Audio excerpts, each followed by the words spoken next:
একজন অনন্য রাজনীতিবিদ, যিনি গণতন্ত্র প্রতিষ্ঠার জন্য তার সমস্ত জীবন উৎসর্গ করেছেন,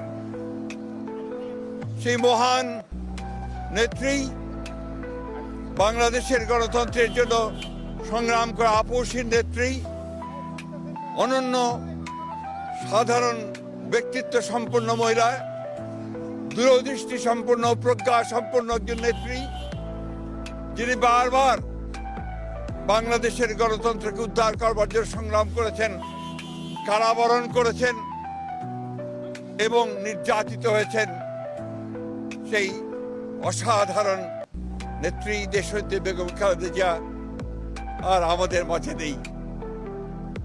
আপনারা সবাই জানেন যে এই নেত্রী দীর্ঘদিন তার রাজনৈতিক জীবনের প্রায় সমস্ত অংশটাই তিনি গণতন্ত্রের জন্য সংগ্রাম করেছেন এবং গণতন্ত্রের মূল্যবোধগুলোকে প্রতিষ্ঠা করবার জন্য তিনি আজীবন কাজ করে গেছেন। 3 বার প্রধানমন্ত্রী হয়েছেন। যখন প্রধানমন্ত্রী হয়েছেন তখন গণতন্ত্রকে প্রাতিষ্ঠানিক রূপ দেওয়ার জন্য তিনি কাজ করেছেন, জনগণের উন্নয়নের জন্য কাজ করেছেন। আর যখন বিরোধী দল ছিলেন তখন তিনি একইভাবে সেই গণতন্ত্রকেই প্রাতিষ্ঠানিক রূপ দেওয়ার চেষ্টা করেছেন। প্রিয় সাংবাদিক বন্ধুগণ, আজকে সেই নেত্রীর ইন্তেকালে বাংলাদেশের রাজনৈতিক ইতিহাসে এক অপূরণীয় ক্ষতি সাধিত হল এবং এই ক্ষতি পূরণ সহজে সম্ভব নয়। আজকে এমন একটা সময়ে তিনি চলে গেলেন যখন তাকে সবচেয়ে বেশি প্রয়োজন ছিল, যখন গণতন্ত্রের উত্তরণের জন্য আমরা একটা নির্বাচনের দিকে জাতি যাচ্ছে, যখন সমস্ত জাতি তৈরি হয়েছে, নির্বাচন করে একটা গণতান্ত্রিক ব্যবস্থাকে প্রতিষ্ঠিত করবে, সেই সময় তিনি আমাদেরকে ছেড়ে চলে গেলেন। আমরা এই শোক, এই বেদনা আমাদের পক্ষে ধারণ করা খুব কঠিন নয়। তারপরেও আমরা এই শোককে শক্তিতে রূপান্তরিত করতে চাই। আমরা দেশনেত্রীর নির্দেশিত যে পথ, সেই পথকে অনুসরণ করে বাংলাদেশের গণতন্ত্রকে আমরা একটা প্রাতিষ্ঠানিক রূপ দিতে চাই এবং সেই পথকে লক্ষ্য করে আমরা আগামী নির্বাচনে অত্যন্ত সুষ্ঠু অবাধ নির্বাচন অনুষ্ঠানের মধ্য দিয়ে বাংলাদেশে গণতন্ত্র প্রতিষ্ঠা করতে চাই। সেই নেত্রী আজকে অসংখ্য লক্ষ কোটি মানুষকে কাঁদিয়ে চলে গেছেন। আগামীকাল তার জানাজা অনুষ্ঠিত হবে, দাফন হবে। জানাজার জন্য আমরা স্থায়ী কমিটি সিদ্ধান্ত নিয়েছি যে আগামীকাল দুপুর 2টায় পার্লামেন্ট ভবনের দক্ষিণ প্লাজায় যে মাঠ এবং বাণিক মিয়া অ্যাভিনিউ, এই পুরো অংশ জুড়ে আমাদের নেত্রীর জানাজা অনুষ্ঠিত হবে। এই জানাজা পড়াবেন আমাদের জাতীয় মসজিদের খতিব, অর্থাৎ বাইতুল মুকাররমের খতিব। আর এই জানাজায় যে সঞ্চালন করবেন, পুরো বিষয়টাকে যিনি সঞ্চালন করবেন, তিনি হচ্ছে আমাদের জাতীয় স্থায়ী কমিটির সদস্য জনাব নজরুল ইসলাম খান।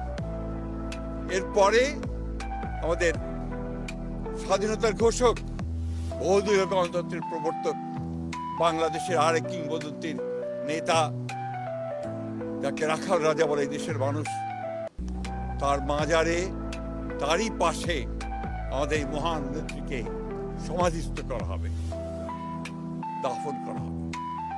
আমরা সবাই অত্যন্ত শৃঙ্খলার সঙ্গে এই জানাজায় অংশগ্রহণ করব এবং যে শৃঙ্খলার মধ্যে কথা বলা হবে, আমি বাংলাদেশের সকল স্তরের মানুষের কাছে অনুরোধ জানাবো, আপনারা সেই শৃঙ্খলা মেনে অত্যন্ত সুশৃঙ্খলভাবে জানাজা পড়বেন এবং তারপরে তাকে দাফনের অংশগ্রহণ করবে, যাদের দায়িত্ব তারাই অংশগ্রহণ করবে। অনুরোধ থাকবে আপনাদের কাছে যে আপনারা কেউ এই নিয়ম ভঙ্গ করে শুধুমাত্র ছবি তোলার জন্য সামনের দিকে এগিয়ে যাবেন না এবং ব্যাহত করবেন না এই পুরো কর্মসূচিকে।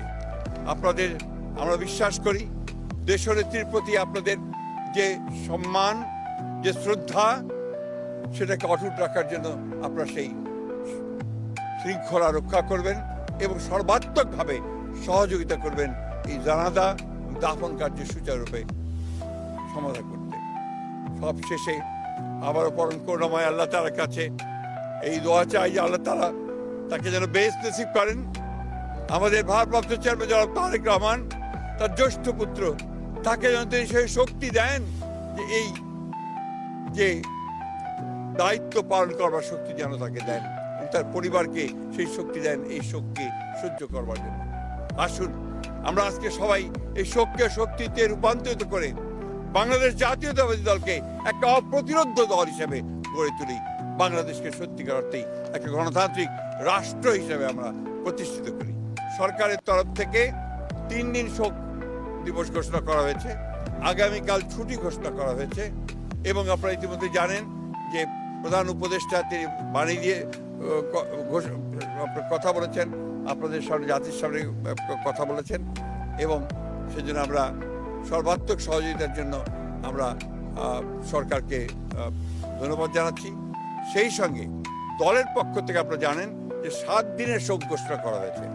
এই 7 দিন আমাদের কালো পতাকা আমরা ধারণ করব, কালো ব্যাজ ধারণ করব, পতাকা কালো পতাকা উঠবে প্রত্যেকটি কার্যালয়ের, আমাদের দলীয় কার্যালয়ে, এবং প্রত্যেক কার্যালয়ে দোয়া পড়া হবে, কোরআন তেলাওয়াত হবে।